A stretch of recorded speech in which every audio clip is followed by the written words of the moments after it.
Hello, students. Another mental health disorder that we are going to learn about is ADHD, which stands for Attention Deficit Hyperactivity Disorder. Often diagnosed in kids, typically if not before school age.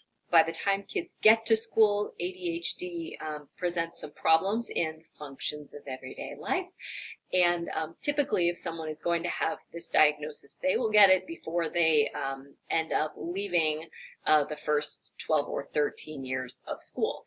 If not, it can go on to cause problems in adult life, which if you don't know that you have ADHD, then you don't know what to do to manage those problems. It can go on to cause major problems in adult life if not managed well. So, this is one of the most common childhood disorders, and it typically does continue through adolescence and adulthood. People learn to manage the symptoms.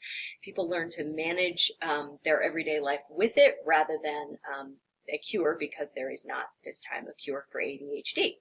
So the affected part of the nervous system, we know that the right frontal lobe, this part of the brain, and also the basal ganglia, which are deep in the middle part of the brain, are affected. They have differing functions in people who have ADHD, and we know that the way the brain communicates with itself is different than in non-affected brains. Scientists are not sure what causes ADHD.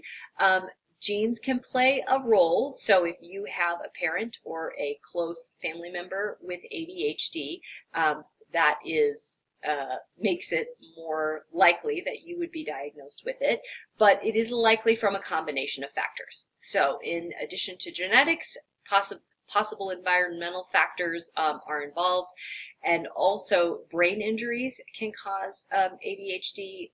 Poor nutrition or nutrition issues can cause or exacerbate ADHD, and the social environment that you are in may also contribute to ADHD. Certainly it has become more common, the diagnosis has become more common in my teaching career, which started in 1992. And part of that, I think, is because we understand much more than we used to about it, but also because people tend to get more help than maybe they did 20, 25, 30 years ago. More help is also available.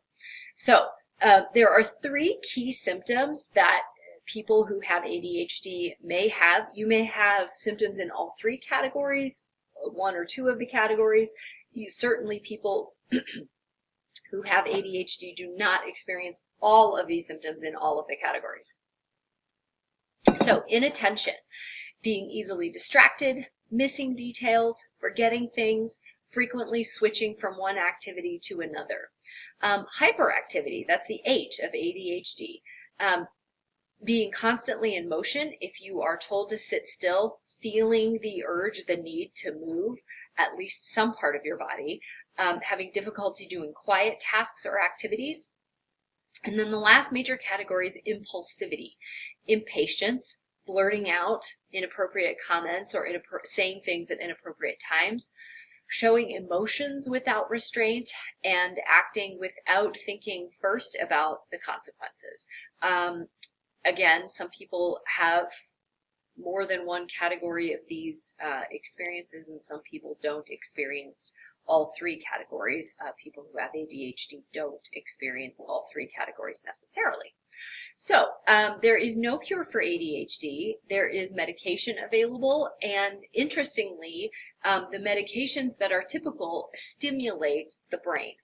They are stimulants, and so it's sort of counterintuitive, but what scientists found is that stimulating the brain that has ADHD allows it to focus on one thing rather than going from attention from one thing to another very quickly, that inability to focus. So with help, with people to support with structure and structure in everyday life and structure in work that needs to be done, as well as medication and sometimes therapy, people can come to terms with ADHD, find a way that they can manage their everyday life, and find ways to function in everyday life and not allow their ADHD to interfere to the point that it is a disorder that overwhelms. So that is your brief look into ADHD. And students, once again, I would encourage you not to use the term ADHD in a derogatory way, like, what? Focus, what are you, ADHD or something? Don't say things like that to people, because it really shows a lack of understanding of the fact that it truly is a disorder and that people who have it truly do suffer from it. So a lot of empathy is needed in interactions with people who have ADHD and other mental health diseases and disorders as well. Thank you for watching. Bye.